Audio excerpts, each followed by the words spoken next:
Hey, it's me, Vicky Marie.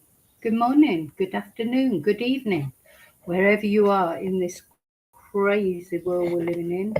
I hope wherever you're watching this from, that you're well. Thank you for watching. Thank you for liking. Thank you especially for subscribing. If you're not subscribed, please click the subscribe button. Thank you for all your support. Special thank you to my members. And special thank you to those of you who go that little bit further, who have bought me coffees, sent super stickers, PayPal, etc. Those of you who me, leave nice comments, etc. Thanks. So this, of course, is this horrible man. Oh my God, Rex Heuermann. Just look at him. It's one of those, isn't it? Eyes, the windows to the soul. Imagine that being the last thing that you see. Once you know, these poor victims of Rex Heuermann, who is a serial killer. And serial killers are few and far between these days because of DNA advances. And that's how Rex was caught after many years of looking for the Gilgo Beach or Long Island serial killer. He was finally caught. He was, I think it's ironic because he's a massive guy. Some people said he looked like Shrek because he's massive in all aspects, you know, tall, big guy, you know, and a successful architect to all intents and purposes. One of those people living amongst us. He does look a bit creepy, but you know, you can't, you know, if your neighbour looked a bit creepy, you wouldn't think they were a serial killer, would you? Maybe you would if you're interested in true crime. You start looking sideways at everyone. But I find it ironic that he was caught by his greed in a way, because he was caught on DNA taken from a pizza crust or something. You know, the law enforcement were following him, and they, you know, took a pizza crust and took the DNA off it. And that's how he was finally caught. He was arrested walking down the street, wasn't he? Yeah, but look at him. Yes, scary man, scary man. And the thing is, his victims, they were working girls, if you like. I mean, they're so vulnerable, aren't they? Women and girls who sell themselves, you know, and we don't judge because who knows? There's all sorts of reasons why women do that. It can be drug addiction. It can be just, you know, wanting to make easy money. Or it can be, you know, just trying to feed their children or whatever. You know, we should never judge because there, for the grace of God, go us. You know, we just don't know, do we? Who knows? We've been lucky enough to, if we're not in that environment, we've been lucky enough to have been born into different environments, brought up different ways. Sometimes drugs get a hold of people and it's nothing to do with the way they've been brought up. So, of course, they're very vulnerable, aren't they? You're so vulnerable if you're in that position. You get somebody ringing you up, you know, looking for business. People, you know, you don't pick and choose your punters, do you? I mean, he'd get in touch with them, and then I wouldn't, you know, it always goes through my head how horrible it must be as it dawns on them who's picked them up or what kind of person they've gone home, agreed to go home with, or whatever, you know, to go to a hotel with or wherever these horrible events happen. You know, that moment when they realise what he is, it just must be the most horrible. You know, you just wouldn't wish it on your worst enemy, would you? This man. Anyway, he stands accused. He's been caught and he's due to start trial.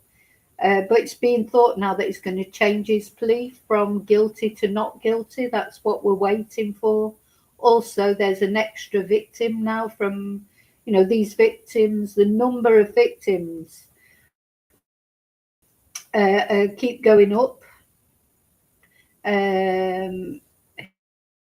Here are some of the victims. the thing is, it's hard to find a photo with all the victims together and a photo that doesn't include photos of them in their mugshots, because likely a lot of these girls, sadly, at some point might have been arrested for solicitation or for drug charges. And, I don't want to show their mugshots. I want to show them as they were, normal girls, because a lot of these girls, they get to a point in their life where they go to drugs, but they weren't always on drugs. We don't want to see them as criminals. They are victims, and that is not all of them. This girl, I'm going to go through all the victims' names shortly. This is the latest one that is expected to plead guilty to. So I think there will be, if he does plead guilty to the death of this girl, there will be 8 victims altogether. So we're going to go through those in a moment. But yeah, it's horrible, Hi, Marg. Good morning. Hi, lovely lurkers. Hi to replay crew. Hi, sorry, I forgot to say my hellos there. Yeah, let me just go back to that. So, no, I mean, it's brilliant. This guy has been caught. Of course, for many years, how this all came about, we mustn't forget Shannon Gilbert. I need to do an updated video about this. Shannon Gilbert, it was because of her that these victims were even found, even though it's thought that Shannon Gilbert was not a victim of Rex, but she mysteriously ran away. I have done a video about this. She ran away from a punter, if you like. She was out there on Long Island, and she started having some sort of, whether she had a psychotic break or whether she genuinely was in fear for her life. She rang 911, she ran away, and she was not found. It was while the police were looking for her that they found the other bodies, and in fact Shannon's body. And it's not thought that Shannon was red rummed. It's thought that Shannon maybe died of exposure because she got lost in some marshes. But again, who knows? That's when these victims were found, or 4 of them were found. And that's what started this whole investigation. I mean, how long might have those girls might be still lying there in their graves, wrapped in the burlap sacks that he wrapped them in, and maybe would never have been found if it wasn't for Shannon Gilbert. So we mustn't forget her either. Anyway, so this is Rex Heuermann. He's the man who stands accused, and at the moment he is pleading not guilty, but I think it's tonight. Tonight as far as American time is concerned. Anyway, he's expected to change his plea from not guilty to guilty. So will he? As I've said before, I'm sort of torn in this. This sort of part of me wants him to, because it makes it all easier, for the families of the victims, that they don't have to hear all the details. But having said that, maybe they want the details. Sometimes they want the details of their loved ones' last moments and why this person did it, etc., and what happened. So then they don't get that, do they? Like in the Koberger case, they don't get any explanations. Stefan Stearns, didn't even plead guilty, just pled no contest. I don't know, only the individual victims' families know what they would have preferred.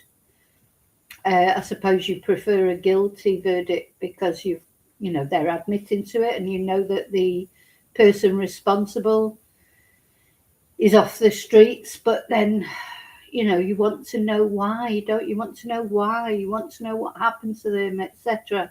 So it's very difficult. I mean, there is no right answer, is there? So this is now, Rex was a married man. This is him in happier times with his wife when he married her. She didn't know, of course.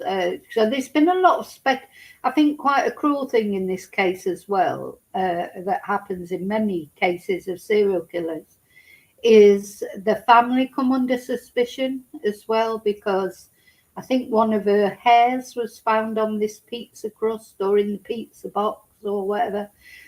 So Ella, her name is, she's come under a lot of criticism, as has, now if I show you this picture, so this is Rex Heuermann's wife, there she is in the green dress, and that's his son and daughter.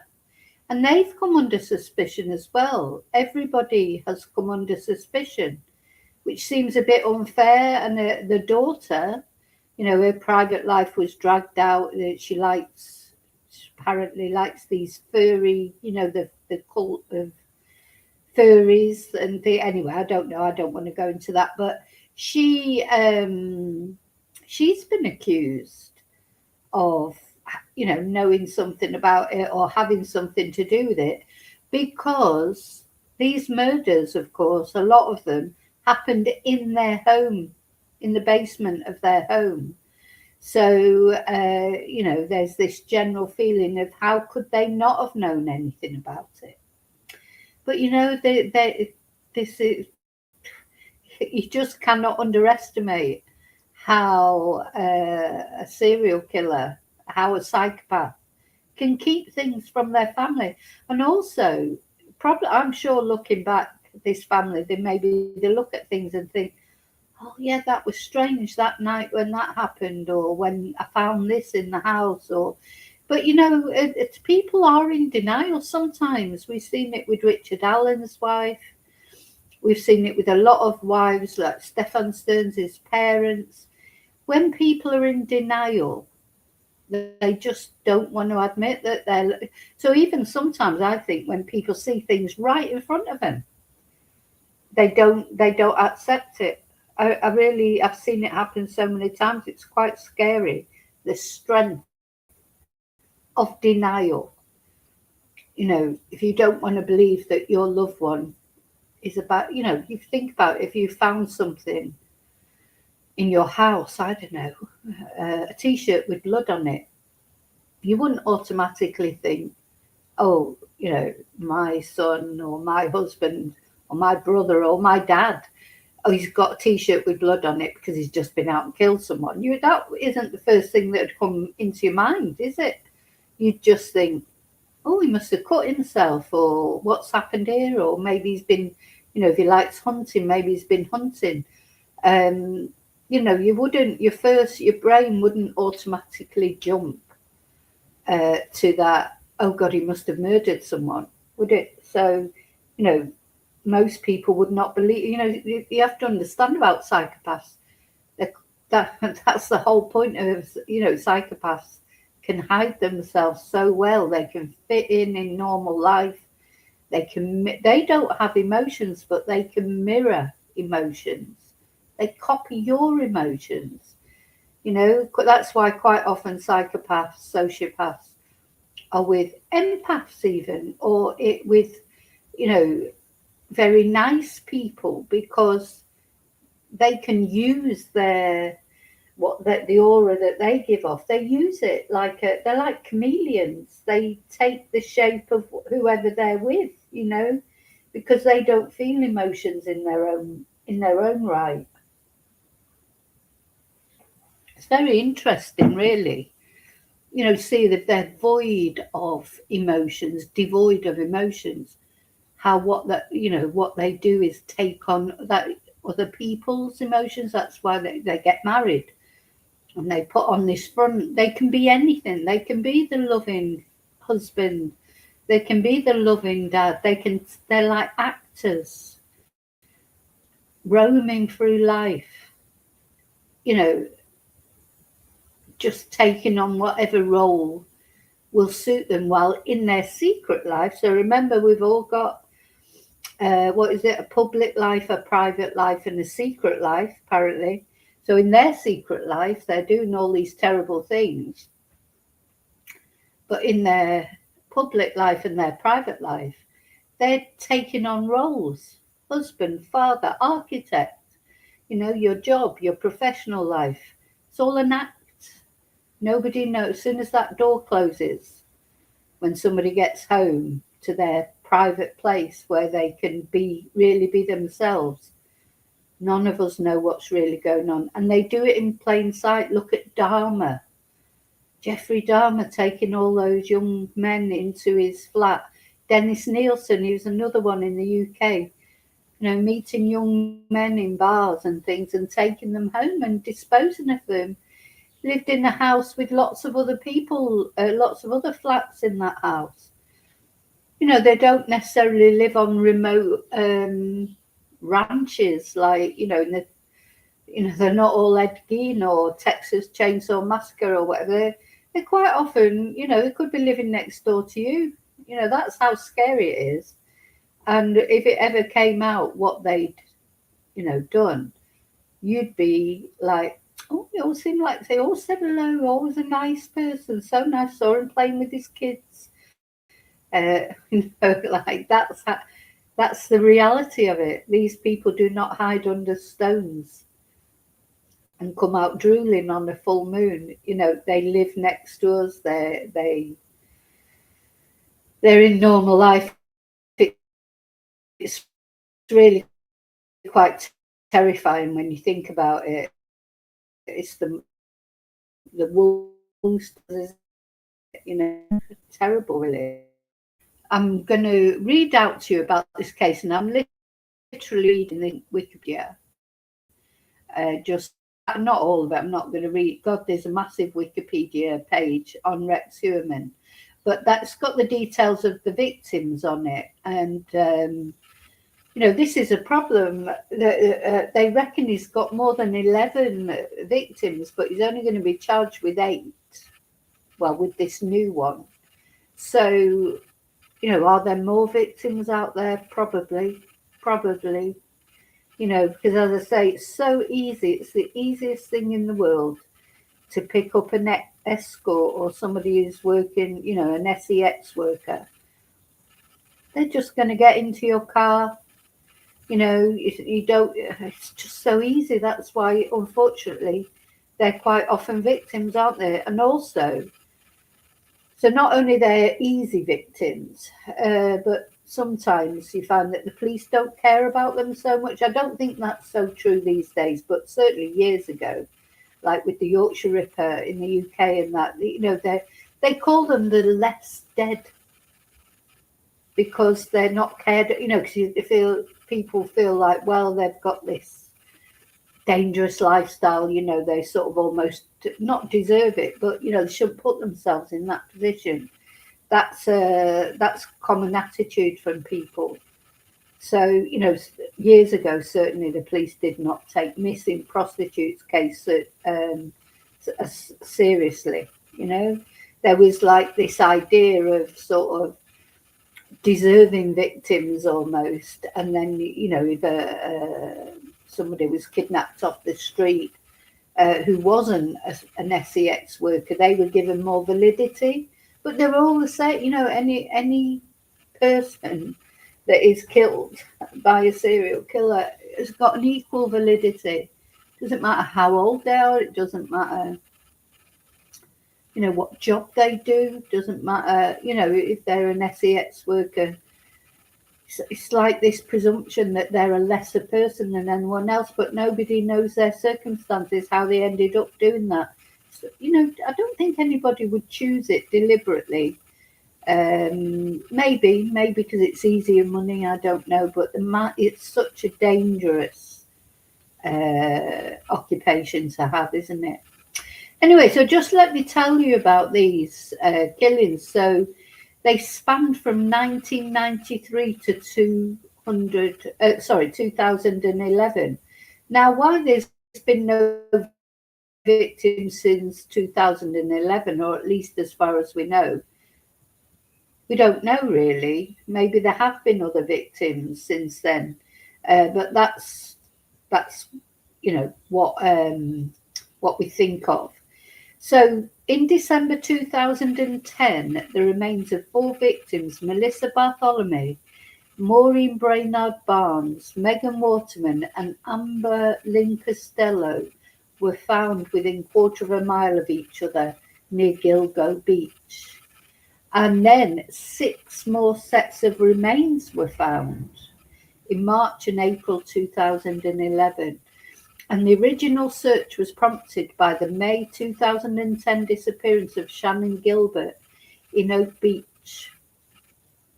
So her cause of the trouble with Shannon is they can't find her cause of death, and they're not sure if it was hypothermia, that she just got, lost and disorientated. So that's a very sad case in itself, Shannon Gilbert, because there's a good series on Netflix about it, The Lost Girls, and as I say, I have done a video about it. I must try and link that in the description. So Rex was born on September the 13th, 1963, and he's a lifelong resident of Nassau County. And he was 59 when he was arrested in Midtown Manhattan and subsequently charged with 3 counts of first-degree murder, as well as 3 counts of the lesser charge of second-degree murder, related to the deaths of Melissa Bartholomew, Megan and Amber. He was also named in the prime suspect in the death of Maureen Brainard Barnes. And later, in January 2024, he was charged with her death as well. So this was a big, let's just put a picture of him up again. This was a big coup, wasn't it, really, for the police to fight, because it feels like they've been looking for this guy forever. I mean, I've seen lots of true crime videos about him over the years when they didn't know who he was. There was a lot of conjecture about who was the Long Island serial killer. And now we know, or anyway, allegedly. So presumably he's going to plead guilty. The most important thing I wanted to tell you about is that he has been charged, or is expected, is expected to plead guilty, to change his plea to guilty. He's expected to plead to the murder of this young girl as well. So this is an extra victim. Whether anything else will come out, I don't know. But the other thing I wanted to talk about really was his family. So, they're getting a lot of, bad people are saying bad things about his family. And I always think that's very unfair, because you have to presume, what are they saying, that they knew what he was doing? I don't think they did. One thing I do think is strange, that his family, his wife and his son and daughter, they are still living in that same house where these things went on. Now, that's quite hard to get your head around, isn't it? But maybe they just don't have anywhere else to live. I mean, the thing is, you've got to live somewhere, don't you? Where else are they supposed to live? I don't know how this has affected them financially. Do you know what I mean? It's like, he was the breadwinner, I presume. If he was the breadwinner, what are they living on now?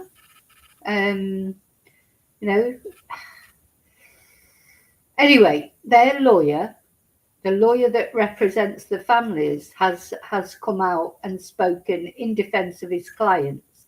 And that's what I just want to show you before I finish that video. I've just about got time to do that, I think. So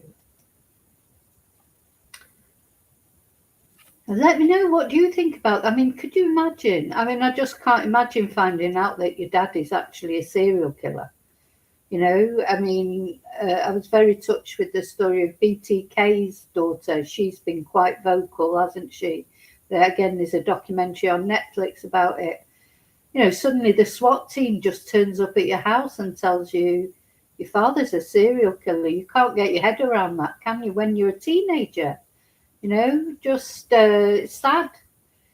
And there'll always be a bit of, I don't know, I think no matter what happens, people will always cast shade. I don't know. Anyway, I just want to show you this video.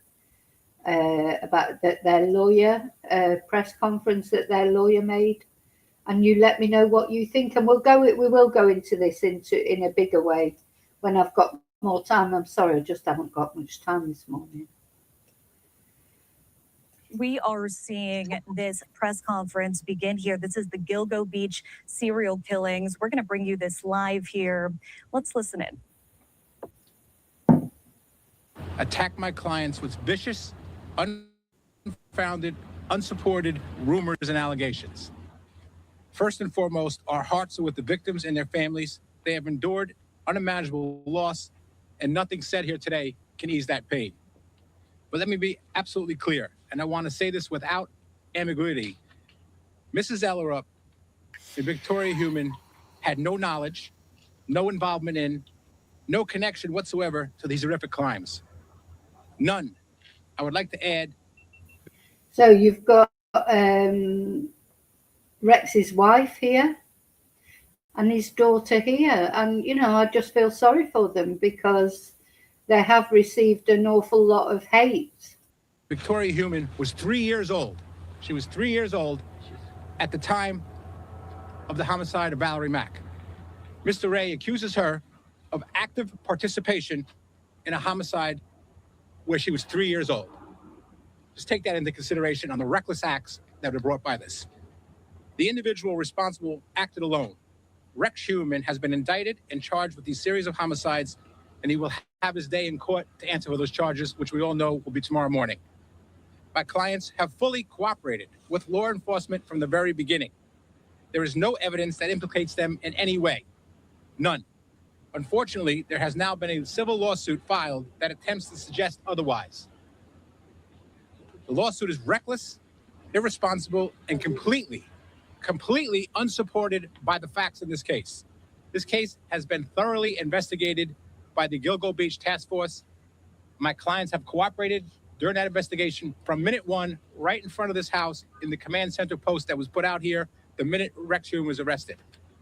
It is deeply troubling in the wake of such tragedy that anyone would choose to advance claims that have no factual basis only to serve to further harm individuals who themselves are dealing with profound personal human trauma. So yeah, it's true. I mean, I just can't imagine how it feels. But your husband, the person you've been sharing your bed with for all those years, and then it turns out every time you've gone off, because she used to go away quite a lot, I think. Every time and that's when you brought these girls back to the house. To find out that every time you've not been there, he's been doing this kind of thing in your home, maybe even in your bed. You don't know what he's been doing in your bed. That's the wife, and then the daughter. This your dad. Presumably he was a good dad. I don't know if he what sort of dad he was, but so it's bad enough for them to find out all this and to be trying to cope with it. And then being accused themselves. And as this guy said, the daughter was 3 years old when the murder happened that she's been accused of having something to do with. And, of course, there's going to be DNA from the wife and from the family and hairs and things found because they lived in that house. But I am surprised that they still live there. But then I think they probably just haven't got anywhere else to live. Clients are trying to process the reality that someone they trusted, a husband, a father, is accused of committing unthinkable acts. They are victims in this situation as well, not perpetrators. We ask for restraint, fairness, and for the media and the public to focus on the pursuit of justice for the victims rather than amplifying unfounded, reckless allegations. There will be a time and a place to address the claims through the legal system and in that process, and we plan on doing that. But today, let me be absolutely clear. They have absolutely no involvement in the actions of Rex Heuermann, and we look to be fully exonerated in this reckless lawsuit brought by John Ray. Anybody has any questions, I'd be happy to respond. Sources are telling us that Rex is going to plead guilty to murdering 8 people tomorrow. Your client's reaction to knowing that he's going to be admitting to these murders? Until tomorrow morning, we don't know what's going to happen in the courtroom. That's between, Rex Heuermann, his attorneys, and the district attorney's office. I'm not going to comment on any of that, any speculation of what's going to happen tomorrow. Has Rex had any conversations with us ahead of tomorrow's possible plea? He has, but again, I'm not going to discuss those conversations. So the family is prepared for whatever's going to happen tomorrow in court. They have, had conversations, with Rex over the past, several months. So they are prepared for whatever outcome is going to happen in court tomorrow. Have they allowed him to plead guilty? They have not been involved in the decision-making of Rex, one way or another. There's been a lot of news about them making money off of this documentary. Peacock is here. What do you say to that? I say this is America. People are entitled to, whatever they are entitled to do. This is nothing about Rex Heuermann. This is about Asa's life and her process through this, Victoria's life and her process through this whole thing. There's no comment other than that. Look, this about the money and everything. Well, maybe they have been paid for a documentary or whatever, but they've got to live off something, haven't they? They've just lost the breadwinner. It's not their fault. I think at the end of the day, they did not bring this situation about. Rex Heuermann brought the situation about. They've been thrown into this situation. If they get paid for a documentary, well, what they're supposed to do, just go on there and give their services for free and live on fresh air. It's not, maybe it'd be nice if they gave a donation towards the victims or whatever, but, I don't have this issue with them actually being paid for a documentary. But anyway, let me know what you think. Comment at all directly about? No, she will not. And is there can you go over any insight into why Rex may have changed his decision about a guilty plea? Has that been shared with the family? That's between Rex and his legal team. We are not part of any decision-making process that took place on why or if he's going to change his plea. How are you prepared? Is this a relief to your clients? Well, my clients have been living a nightmare for the past 3 years.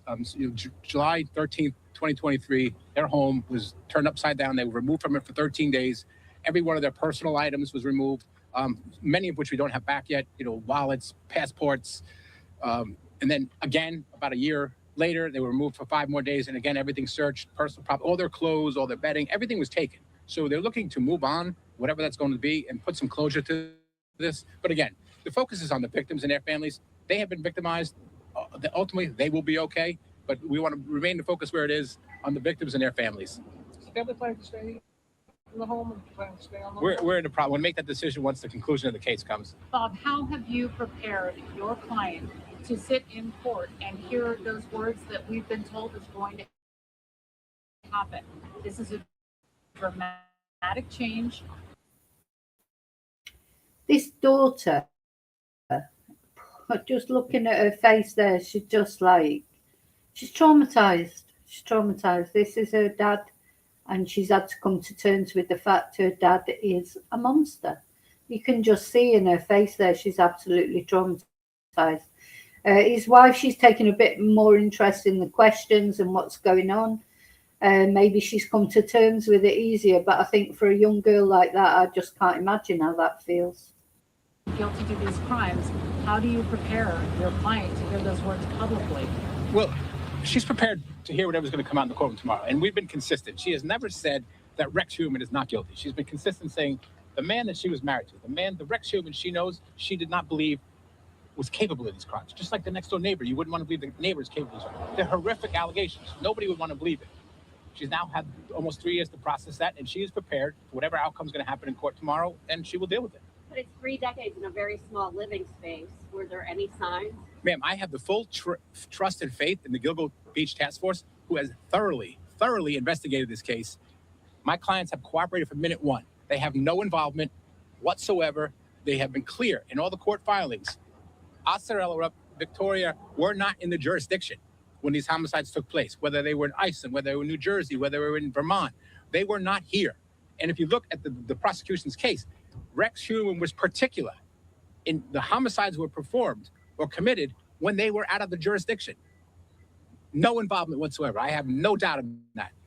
Yes, family? yes, Jimmy. So I think that's it. We can't get our heads around it, can we? You know, people think, well, they lived together all those years. You know, they were living on top of each other. How could they not have known that? You know, but it happens all the time. You know, you sometimes, you know, if you're sat there with your husband, you need to look at them twice because you just don't know. And the sense of denial is so strong. You know, you don't want to believe. If you don't want to believe something, it's very easy not to believe it. You know, it's just easy.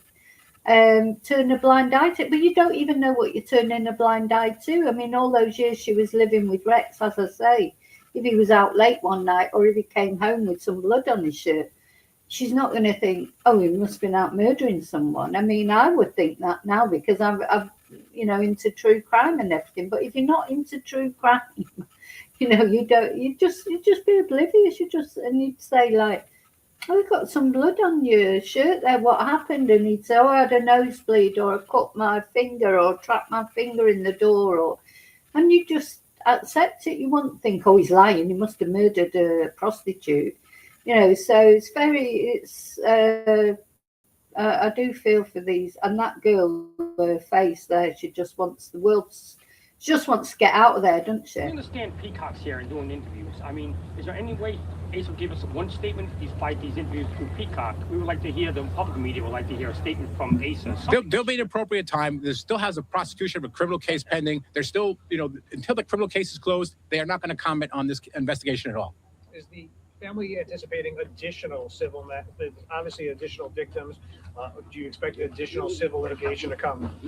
I don't anticipate, but I am confident they have no involvement whatsoever, and any civil case that's brought is going to be reckless and will be dismissed. Anybody else? Have you had any direct contact with John Ray since that was filed? Have you had a response to him, or you just wait? No, I'm just going to wait. I mean, honestly, Johnny has spent, like I said, the better part of a decade trying to remain relevant in this case. He has one client that he's had, Shannon Gilbert, who, you know, fortunately or unfortunately for Miss Gilbert's passing, the other victims may have never been discovered. And he has tried to latch onto this case. He has spent tens of thousands of dollars of his own money investigating and trying to pursue some type of civil remedy against anybody that could recoup his own costs. So I have not had a conversation with John Ray. We'll address John Ray in court where it's appropriate. And frankly, we're looking into the possibility of even bringing John Ray as a defendant because of his reckless, vicious attacks on my clients through his numerous press conferences and allegations that he's made against them. So John Ray. Right, I've got to love you and leave you. I'm afraid I've got to go because I've got classes. But I'll be back to talk about this case. Thank you for watching. Thank you for caring about these victims, of course.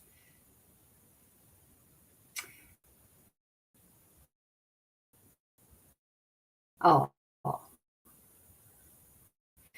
Yeah, I agree. I think it's this family, and yeah, their passports have been taken. So yeah, can't leave the country, and they can't say anything, not really properly, as he just explained, till the court case. You know, if tomorrow he pleads guilty, and then and then it'll be the sentencing. When it's all sorted, then they can come out and tell their story more if they want to, and if they get paid for it, well. You know, what do you expect them to do? You know, if they've got to live, you know, somehow. They're not going to find it easy to find employment, are they? Because of who they are as well. Anyway, I've got to go. Thank you so much. I'll see you really soon in the next video. Have a good day or afternoon or evening, wherever you are in this crazy world. See you really soon in the next video. And until then, may your God always go with you. Thank you.